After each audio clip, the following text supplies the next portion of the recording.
Graças a Deus por mais uma semana começando na presença do Rei. Eu quero te encorajar. Nós já estamos na metade do culto, mas eu quero te encorajar a não assistir o culto, a não ser telespectador de um culto, mas eu quero te encorajar a prestar o seu culto ao Senhor, a adorar ao Senhor com a sua vida, a adorar o Senhor com a sua voz, adorar o Senhor com as suas mãos, adorar o Senhor com a sua mente, com o seu coração. Pai, em nome de Jesus eu oro, declarando que essa noite é uma noite, Senhor Jesus, de alimento para os nossos corações. É uma noite de alimento, Senhor Jesus, para a nossa mente e para o nosso entendimento. É uma noite, Senhor Jesus, em que as nossas vidas serão transformadas pela verdade da Tua palavra. Eu declaro, Senhor Jesus, corações abertos, corações disponíveis para ouvir aquilo que o Senhor tem a nos ensinar. Eu, Senhor Jesus, declaro que nenhuma voz do eu, nenhuma voz, Senhor Jesus, de Satanás vai impedir que os seus filhos recebam aquilo que o Senhor tem para eles nessa noite, Pai. Eu dou ordens em nome de Jesus, para que essa igreja esteja com pensamentos conectados ao Senhor e somente ao Senhor, Pai. Em nome de Jesus, Espírito Santo de Deus, nos ensine nessa noite. Glória a Jesus. Quem aqui foi para o renovo? Eita glória! Gente, tem que ter mais glória a Deus e aleluia nessa noite, viu? Beleza! Vamos glorificar, que lá foi fogo puro. Quem está sem voz pula, tá? Glória a Jesus, mas não deixe de manifestar aquilo que você recebeu nesses dias. Graças a Deus. Nós vamos aprender nessa noite 3 passos para você viver o seu propósito. 3 passos que vão te auxiliar a viver o seu propósito. E nós vamos aprender isso com a vida de Moisés. Nós falamos de Moisés na última palavra e nós vamos continuar aprendendo com a vida de Moisés, que é isso que o Senhor tem para esse tempo para nós. Moisés morou no Egito, nasceu no Egito. Os seus pais, Arão e Joquebede, moravam no Egito. Só lembrando o que os levou para o Egito, ou seja, uma terra que não era deles, eles eram hebreus e agora estavam morando em uma terra distante, foi a fome, né? Na época de José, quando José governou o Egito, teve uma fome muito forte em Canaã, nas redondezas, e os israelitas, os hebreus, eles migraram para o Egito em busca de alimento. Só que aquele faraó que era amigo de José, que honrava aquilo que José carregava, honrava o povo de José, que cuidou do povo de José, aquele faraó morre e agora outro faraó governa. E esse outro faraó, ele chega à conclusão de que os hebreus, eles eram numerosos demais, porque quem serve ao Senhor é próspero, é numeroso, é fértil. E faraó entendeu que aquele povo era numeroso demais.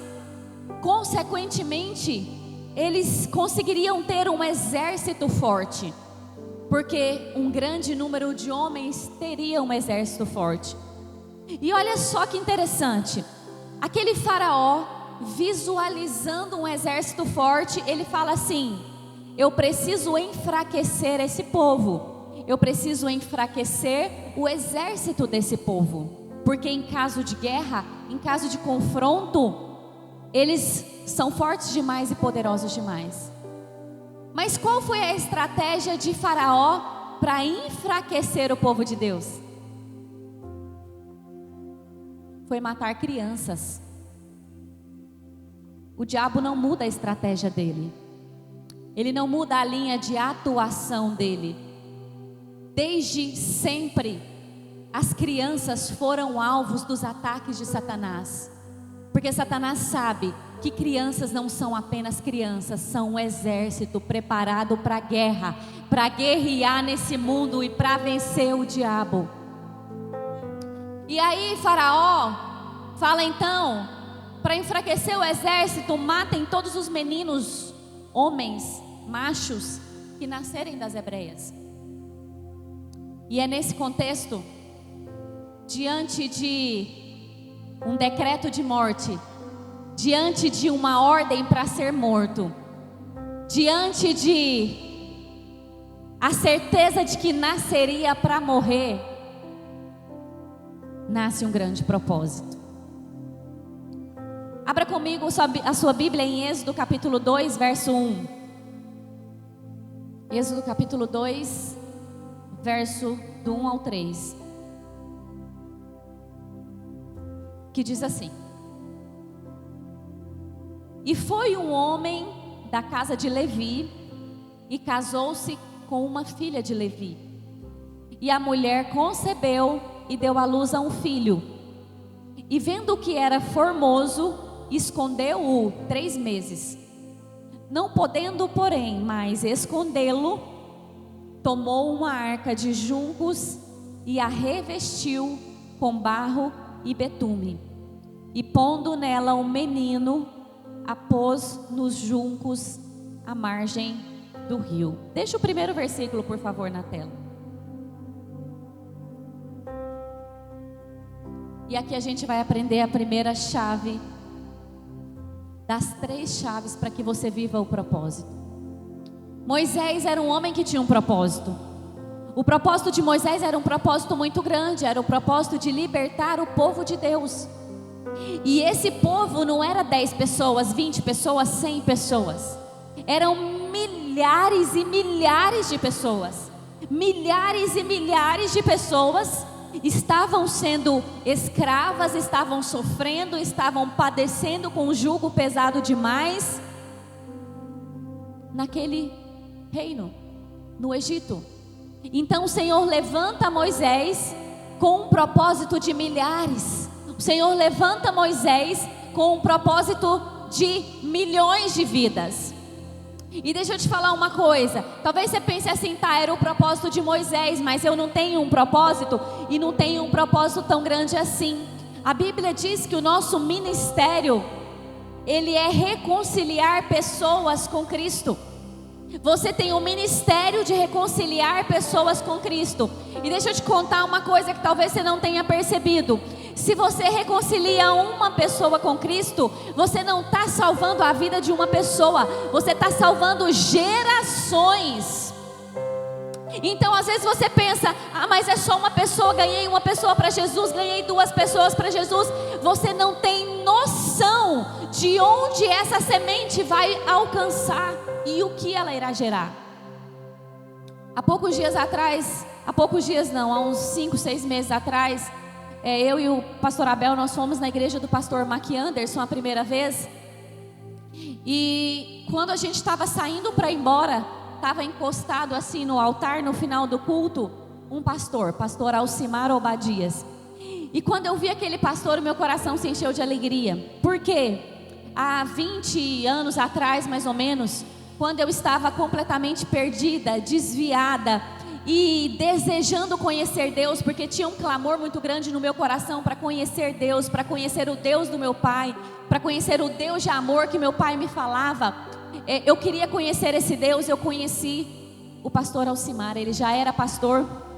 E aquele pastor, durante 2 dias, ele ministrou sobre a minha vida, ele me ensinou, ele me apontou o caminho, ele curou as minhas feridas, ele me apontou uma direção, ele falou, faz isso, vai nessa direção, vá ter com essas pessoas vão te ajudar, você vai ser curada em tal lugar, você vai ser transformada em tal lugar. E quer saber? Eu nunca mais vi o pastor, eu nunca mais vi aquele pastor, há mais de 20 anos, e eu fiz exatamente o que o pastor me indicou. Eu fui para o lugar que ele me indicou, procurei as pessoas que ele me indicou, encontrei conselheiros aonde ele me apontou. Foi lá que eu encontrei Jesus, foi lá que eu conheci Jesus de verdade, foi lá que eu descobri o amor de Jesus. E deixa eu te falar, para o pastor Alcimar, foi só uma pessoa que ele reconciliou com Cristo. Mas no reino,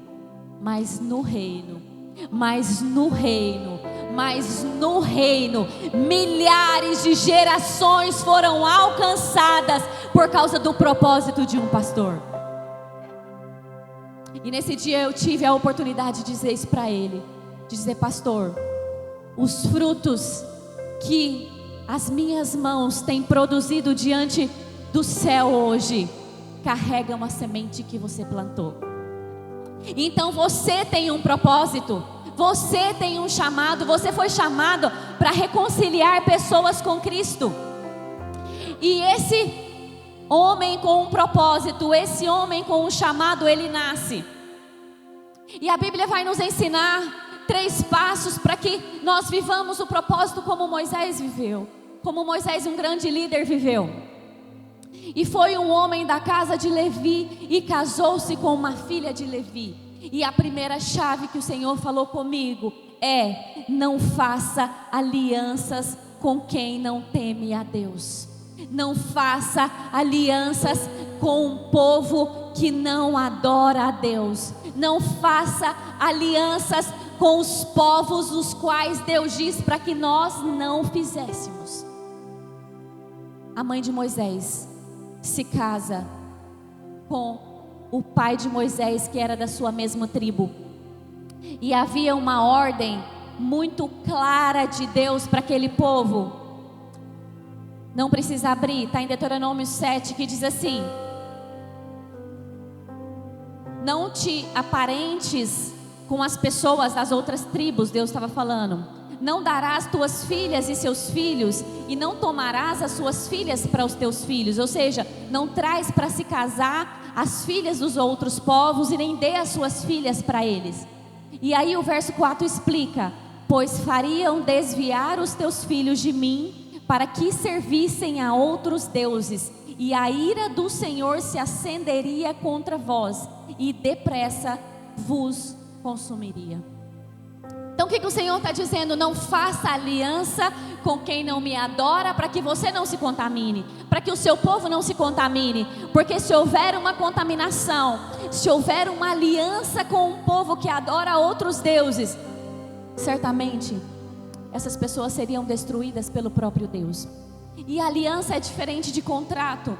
Contrato é algo que se estabelece cláusulas, regras a serem cumpridas e regras para caso esse contrato seja quebrado. E a Bíblia fala que enquanto a gente estiver no mundo, é inevitável que a gente tenha que tratar, lidar, negociar com pessoas do mundo. Nós vamos vender produtos, serviços para as pessoas que não amam ao Senhor, e certamente vamos comprar produtos e serviços de pessoas que também não amam ao Senhor. E está tudo bem, nós estamos no mundo e vamos viver isso até que nós formos morar com o Senhor. Mas aliança é jugo. Aliança é jugo. Aliança é casamento. A Bíblia diz que quando um homem se une com a mulher, ambos tornam-se um só propósito, um só Deus, uma só direção, um só caminho, uma só esperança, uma só fé, um só amor. Mas é assim, Poliana, a gente casa e tudo é automático? Não, a gente casa e agora a gente precisa entender que é assim e começar a caminhar para que a gente seja alinhado para viver um propósito só. E quando você faz uma aliança com alguém que não adora o mesmo Deus que você começa a colher as consequências dessa aliança. Quantas mulheres aqui não gostavam de jiló, mas faz jiló para o marido? Talvez você nem coma, continua sem comer, mas a sua casa, a sua cozinha agora tem cheiro de jiló. A sua geladeira agora tem jiló. O seu dinheiro agora, ele vai lá na frutaria pagar o jiló. Você se tornou sócio do seu esposo, do que ele gosta. Consequentemente, a esposa do mesmo jeito. O homem, antes de se casar, ele não usava perfume feminino, ele não usava batom, ele não usava salto, mas agora o dinheiro dele vai para comprar o batom, para comprar o salto, para comprar o perfume, para comprar as bolsas, para, né? Glória a Jesus. Eu profetizo em nome de Jesus. Porque a aliança faz você investir na mesma coisa que o outro e, consequentemente, provar dos mesmos benefícios que o outro vai provar. Então, se você faz uma aliança errada, se você faz uma aliança com quem não adora a Deus, você vai colher as consequências que o ímpio colheria diante das atitudes deles. Porque até quando nós pecamos, nós temos a misericórdia de Deus sobre nós. Até quando nós pecamos, Deus é benevolente, Ele é Pai, Ele perdoa quando a gente se arrepende. Mas o ímpio não. O ímpio não tem o sangue da cruz disponível para perdoar os pecados dele. Então, pecado de ímpio tem consequência de ímpio. E aí você se coloca debaixo de um jugo de sociedade, de aliança com o ímpio, começa a colher consequências de ímpio e não sabe por que não está dando certo as coisas. Se você quer viver o seu propósito, não faça alianças com quem não serve a Deus. Não se una a um jugo desigual com o ímpio. Talvez alguma aliança até te pareça favorável.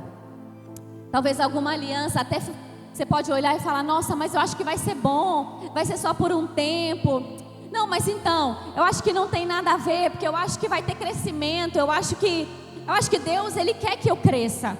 Então vamos fazer assim, se der certo, é porque é de, se não der certo é porque não era. E aí dá certo, e aí você faz. Nem tudo que dá certo é de Deus. Tem um monte de coisa que dá certo e que não é de Deus, e vai ter como consequências destruição aqui na terra, e vai ter como consequências inferno na eternidade. Sansão fez uma aliança com Dalila, Deus tendo deixado claro que não era para fazer uma aliança com povos que não fosse da sua mesma tribo e que não adorasse o mesmo Deus. Sansão brincou de ser amarrado e um dia ele foi destruído para sempre. O propósito de Sansão foi precocemente interrompido por causa de alianças erradas. Acabe se casa com Jezabel. Acabe era hebreu, Jezabel era de outra tribo que adorava Baal, mas por causa de interesses em crescimento político eles se casam, e a Bíblia vai dizer que Acabe foi o pior rei de todos os tempos. Aquilo que você acha que é para produzir crescimento pode produzir morte se for uma aliança que Deus não mandou que você faça. Então essa é a primeira chave para você viver o propósito. Não faça alianças com quem não adora ao mesmo Deus, quem não serve o mesmo Deus que você. A segunda chave, coloca o versículo 2 para nós, por favor. Êxodo 2, do 1 ao 3, 2, ok, aí. E a mulher concebeu e deu à luz a um filho, e vendo que ele era formoso, escondeu-o por 3 meses. Repete comigo: escondeu-o por 3 meses. Próximo versículo. Não podendo, porém, mais escondê-lo, tomou uma arca de juncos e a revestiu com barro e betume, e pondo nela o menino, a pôs nos juncos à margem do rio. Qual a segunda chave? Eu quero ser fiel às palavras que o Senhor falou comigo. O Senhor falou comigo que nós precisamos ser ministrados. Nós precisamos ter quem nos ministre. O que é ser ministrado?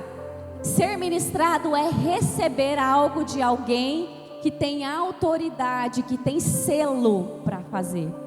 Quando você vai em uma consulta médica, o médico ministra o medicamento a você. Ele tem autoridade para fazê-lo. Ser ministrado é receber alimento através de alguém, é receber provisão através de alguém, é receber instrução através de alguém que foi selado, que foi certificado, que foi separado, que foi preparado por Deus para fazê-lo. Moisés, um homem de um grande propósito, um homem que seria um libertador, ele vem ao mundo através de uma semente que estava sobre Arão. E Moisés é gerado, é formado no ventre de Joquebede, a mulher que tinha o dom de gerar vida através do seu ventre.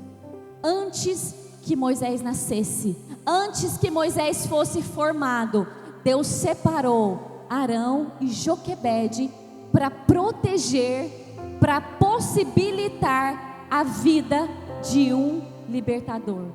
Deus preparou Joquebede, Deus preparou Arão para carregar um propósito grande por um tempo. E a Bíblia diz que Joquebede, quando ela viu que o menino era diferente, tem uma versão que fala que ela viu que o menino não era comum, ela esconde o menino por 3 meses. Não poderia ser outra pessoa que esconderia Moisés por 3 meses. Não poderia ser a vizinha, não poderia ser o tio que morava na outra cidade. Precisava ser quem o Senhor separou para ter a percepção daquele tempo, para ter a direção daquele tempo e para ter o comportamento certo naquele tempo. Moisés ministra proteção sobre Joquebede ministra proteção sobre Moisés, e com certeza com a aprovação e com o escudo do pai, porque ela não esconderia uma criança sem que o pai estivesse de acordo. Hebreus 11, 23 vai dizer assim, Hebreus 11, 23 vai dizer: pela fé, Moisés, já nascido, foi escondido 3 meses por seus pais, porque viram que era um menino formoso e não temeram o mandamento do rei. Havia uma ordem de morte para Moisés. Ele já nasce com um decreto de morte, ele já nasce com uma palavra de morte. Mas quando Moisés nasce, Deus já havia levantado a provisão que esconderia Moisés no tempo que era necessário que ele ficasse escondido. O Senhor prepara pessoas para cada tempo, para nos instruir, para nos ensinar, para nos esconder, para orar por nós, para apontar o caminho. Antes que nós nascêssemos, o Senhor já tinha traçado um roteiro de quem ministraria sobre as nossas vidas. Não seja ministrado por qualquer um, seja ministrado por quem não se curva aos decretos do inferno. Joquebede não se curvou aos decretos do inferno. Joquebede não teve medo, não temeu aos decretos e às palavras de morte. A única pessoa que estava preparada para proteger o propósito naquele tempo eram os pais de Moisés. A Bíblia vai dizer que Moisés fica até que ele cresça, até que ele desmame com Joquebede. Os estudiosos dizem que isso deve variar em torno de 3 para 4 anos de idade, mais ou menos. Esses 3 anos de idade que Joquebede ficou com Moisés foi o suficiente para ela ensinar, inculcar na cabeça do menino quem ele era. Que ele era um hebreu, que ele era um filho de Deus, que ele tinha um propósito, que ele tinha um povo, e que aonde ele fosse, ele soubesse quem ele era e quem Deus fez ele para ser. Naquele tempo, aquela mulher estava preparada para ministrar o que tinha que ser ministrado sobre a vida de um grande propósito, de um grande líder, de um grande libertador. O nome Joquebede significa Jeová é a glória. Seja ministrado por quem na sua essência glorifica a Deus. Seja ministrado por quem no seu íntimo, na intenção do seu coração, também adora a Deus. Moisés, mais para frente, a Bíblia vai dizer, quando ele já não estava mais debaixo do cuidado, debaixo da proteção de Joquebede, mas agora ele já tinha se casado e ele estava vivendo debaixo da ministração do seu sogro Jetro. E a Bíblia vai dizer que Moisés estava muito cansado, que ele saía de manhã para atender as pessoas e ele voltava tarde da noite. Ele passava o dia inteiro ouvindo pessoas, aconselhando pessoas, apontando o caminho por pessoas, porque ele era a resposta de Deus para aquelas pessoas. E a Bíblia diz que nesse momento o Jetro, seu sogro, chega e fala: Moisés, você não vai conseguir assim, você vai se cansar, vai ficar pesado para você, talvez você adoeça emocionalmente, talvez o seu corpo se adoeça. Moisés, levanta 70 homens, levanta 70 homens que vão dividir com você essa carga. E a Bíblia diz que Moisés obedeceu o seu sogro Jetro, e ele levanta 70 homens, e a partir de agora ele divide o povo, para que cada homem atendesse um número X de pessoas. E nesse momento, Moisés tem um alívio necessário para que ele continue a caminhada. Em cada fase da nossa vida, Deus levantou alguém para ministrar sobre nós. Em cada etapa da nossa vida, o Senhor levantou alguém para ministrar sobre as nossas vidas. Deus podia ter falado comigo assim: fala para o meu povo que nós precisamos ter conselheiros, e a Bíblia diz que nós precisamos dos conselheiros, mas conselheiro, muitas vezes ele pode ser qualquer pessoa que tenha habilidade em uma área específica. Conselheiro financeiro, nem sempre ele vai ser um cristão, talvez ele seja um homem especialista nisso. Um conselheiro sobre agricultura, talvez ele não seja um homem cristão, mas seja um homem extremamente habilidoso na área da agricultura. Mas o Senhor diz: meu povo precisa ser ministrado por pessoas, porque ministros carregam a autoridade de Deus para cada tempo. E deixa eu te falar uma coisa, talvez você fale assim: então, mas eu tenho alguém que ora por mim, eu tenho a irmã lá de tal lugar que ora por mim, eu tenho o pastor amigo meu lá de tal lugar que quando eu preciso ele ora por mim. Eu não estou falando disso. Deixa eu te explicar uma coisa. Se você está servindo aqui na Unity Church hoje, se o Senhor te plantou aqui, se o Senhor apontou esse lugar, é porque aqui nesse lugar o Senhor levantou pessoas para ministrarem sobre a sua vida. Quem precisava ministrar sobre a vida de Moisés estava dentro da casa dele. E deixa eu te falar mais uma coisa, é um prazer receber os nossos visitantes aqui, é uma alegria, o nosso coração se enche. Mas para você ser ministrado, você precisa procurar o lugar que o Senhor te plantou, porque aquela pessoa naquele tempo que o Senhor preparou para fluir sobre a sua vida, é aquele alimento que você precisa hoje, é o alimento que está sendo entregue aonde o Senhor te plantou. Talvez você não saiba qual lugar é esse, então eu quero te encorajar a orar e falar: Senhor, aonde é o centro da tua vontade para a minha vida? Senhor, aonde é a terra que o Senhor me plantou para que eu possa frutificar? Eu não quero que você fique aqui ou que você fique em outro lugar, se não é aonde o Senhor colocou você para estar. Mas se o Senhor colocou você para estar aqui, se disponha a ser ministrado por quem o Senhor levantou aqui para trazer o alimento nesse tempo para a sua vida, porque é o alimento que está aqui que vai te proteger, é o alimento que está aqui que vai te prover, é o alimento que está aqui que vai fazer você sair desse nível para um próximo, é o alimento que está aqui que vai corrigir os seus erros, é o alimento que está aqui que vai te aproximar de Deus nessa fase da sua vida. Se disponha a ser ministrado por quem o Senhor escolheu para que você seja.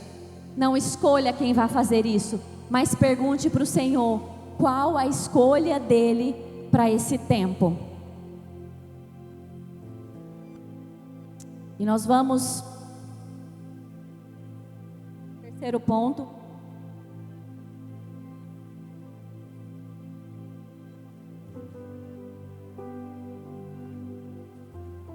que é, o Senhor falou comigo, lamente. O meu povo precisa lamentar.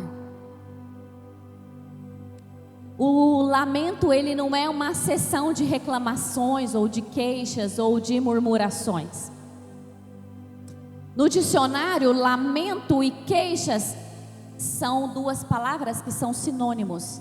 Mas na Bíblia, queixa, reclamação, murmuração é aquilo que o homem faz quando está com o coração cheio de ingratidão, com o coração sujo. Aquele homem faz queixas e reclamações quando ele duvida do caráter de Deus, quando ele questiona o caráter de Deus. O povo, quando estava no deserto, eles falavam: Deus, mas será que esse Deus nos tirou do Egito para morrer no deserto? Será que esse Deus é irresponsável de nos deixar morrer aqui? Esse Deus nos tirou de onde a gente tinha provisão para nos trazer para um lugar que Ele não é capaz de nos prover? Isso é queixa, isso é reclamação, isso é semente de Satanás no coração do homem. Mas lamento sai do coração de um homem que tem problema, que está ferido, que está marcado, que está doendo, mas que no fim do seu lamento ele diz: Pai, mas eu sei que o Senhor está fazendo, mas eu sei que o Senhor pode fazer, mas eu sei que o Senhor está no controle, mas eu sei que é para o meu bem. Isso é lamento. E o Senhor está dizendo: nós precisamos nos prostrar diante dEle em lamentos. Abre para mim Salmo 55.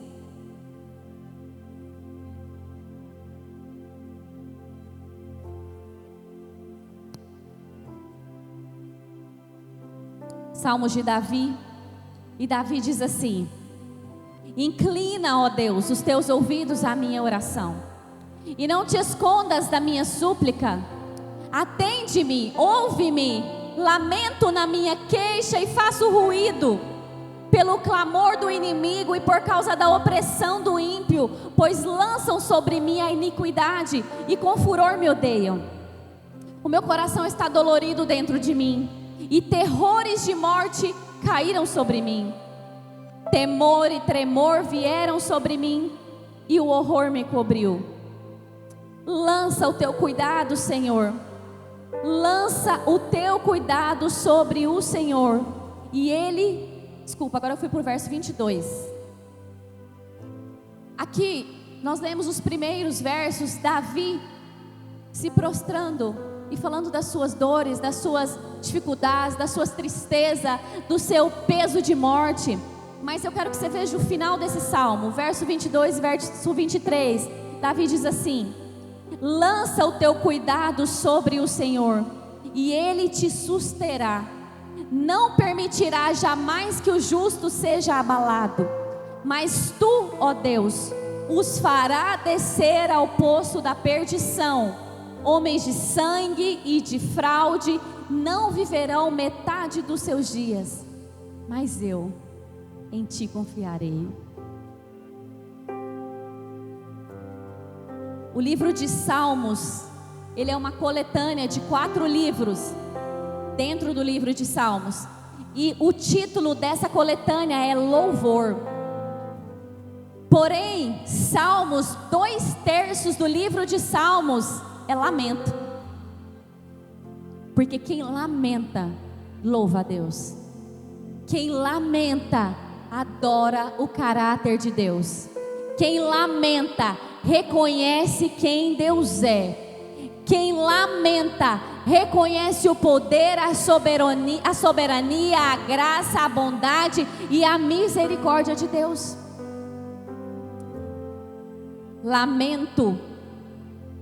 O lamento, a súplica é comportamento de filho. Dr. Russell Moore, ele conta uma experiência que ele teve quando ele estava passando por um processo de adoção, de adotar uma criança. Ele diz que esteve em um orfanato, e quando ele atravessou o quarto, a sala onde ficava o berçário daquele orfanato, Ele disse que se deparou com um silêncio assustador.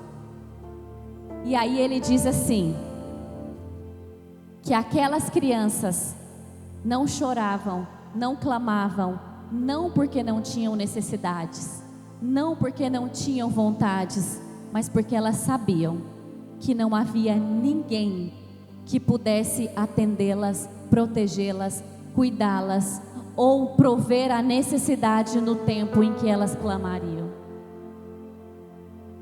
O lamento é comportamento de filho.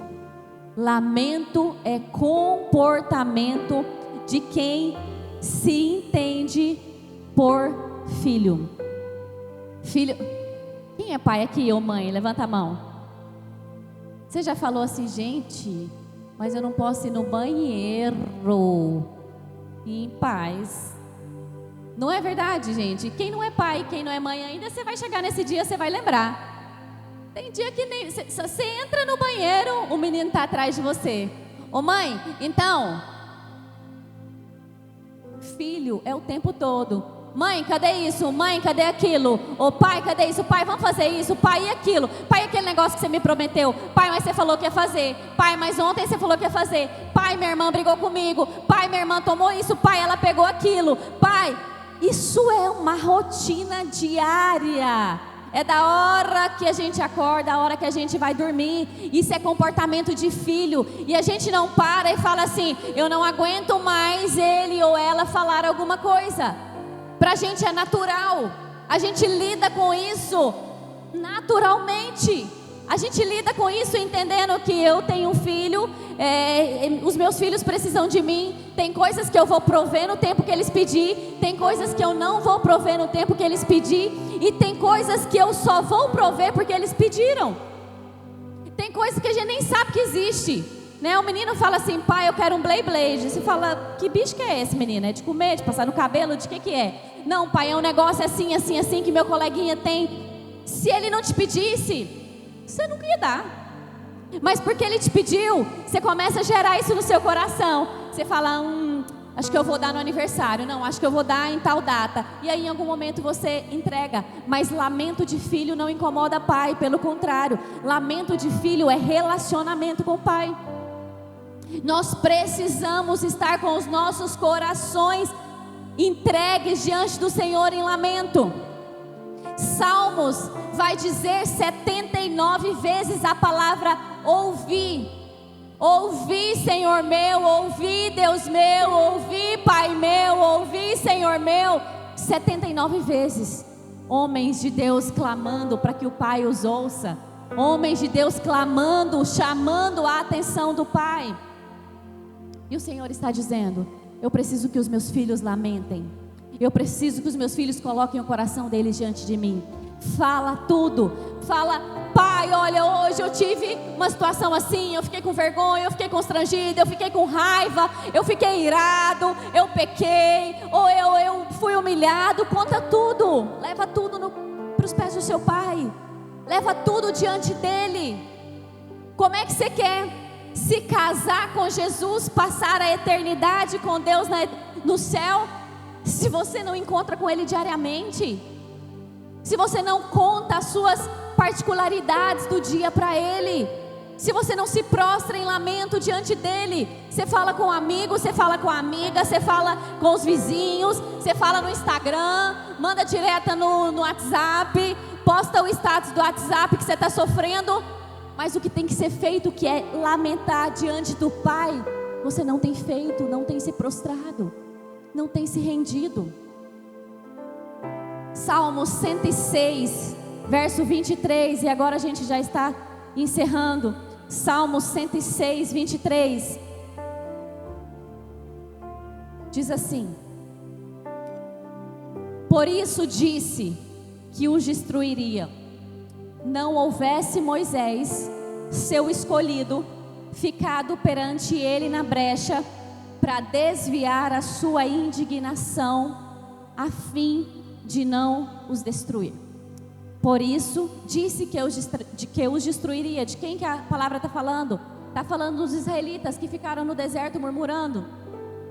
Aí ele está dizendo, eu disse que destruiria eles. Não houvesse Moisés, seu escolhido, ficasse perante ele na brecha para desviar a sua indignação a fim de não os destruir. Moisés não se calou. Moisés não se calou em momento nenhum.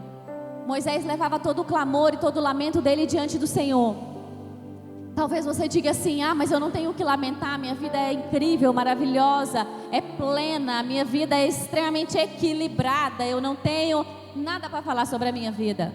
Eu não acredito nisso, porque diariamente nós temos episódios para contar para o Senhor, para colocar diante dele. E deixa eu te falar uma coisa: se a gente tivesse o costume, a disciplina, o comportamento de ir diante de Deus diariamente, nos lamentar para Ele, e no final da lamentação adorá-lo, reconhecendo quem Ele é e reconhecendo o que Ele está fazendo, a gente não precisaria de psicólogo, a gente não precisaria de outros tipos de profissionais, até muitos médicos que tratam doenças do corpo mesmo, mas que são agravadas, são somatizadas por causa de emoções que nós calamos, por causa de coisas que nós não falamos, por causa de pecado que nós não confessamos, por causa de dores que nós não colocamos para fora.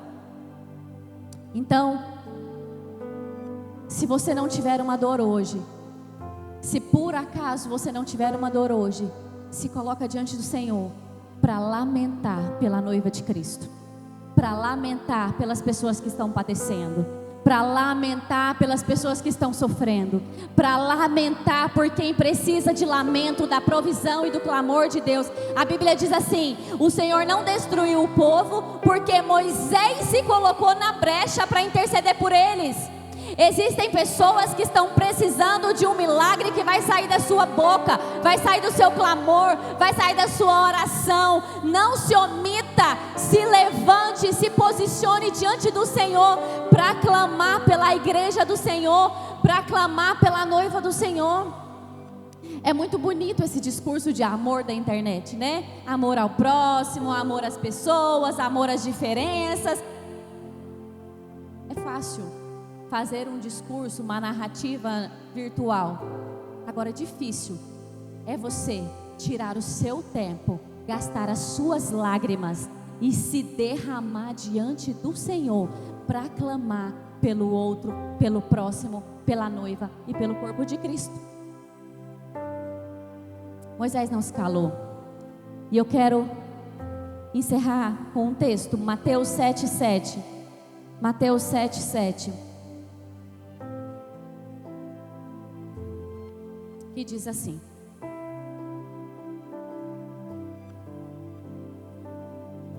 pedi e dar-se-vos-á, buscai e achareis, batei e abrir-se-vos-á, pois todo o que pede recebe, o que busca encontra, e a quem bate abrir-se-lhe-á.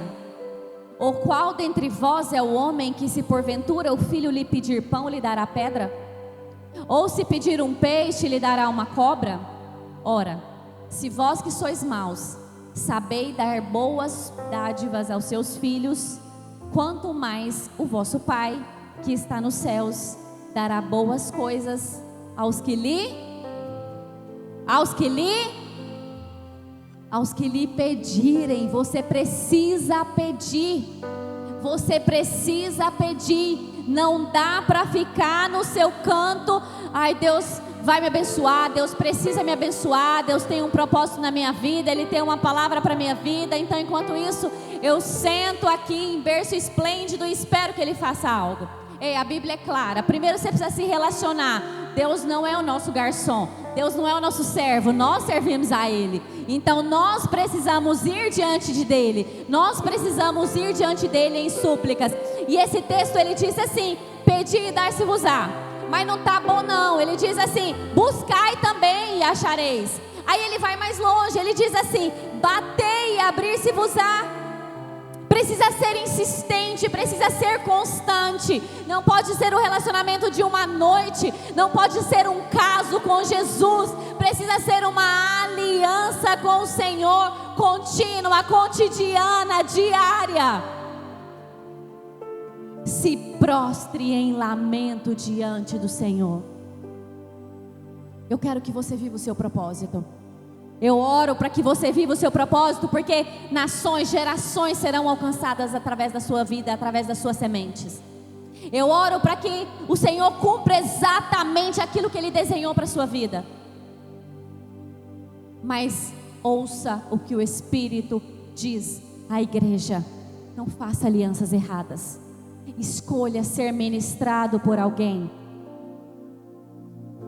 E por fim, lamente diariamente, cotidianamente, como um filho diante de um pai.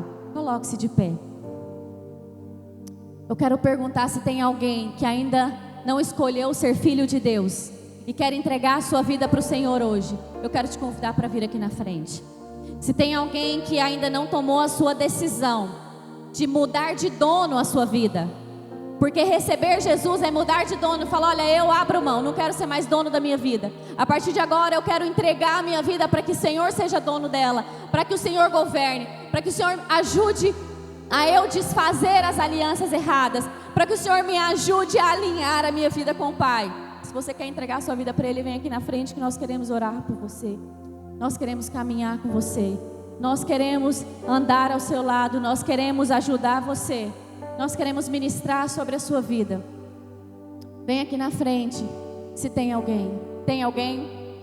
Tem alguém que quer receber Jesus hoje? Levante sua mão. Se tem alguém que quer receber Jesus hoje, só levante sua mão onde você está.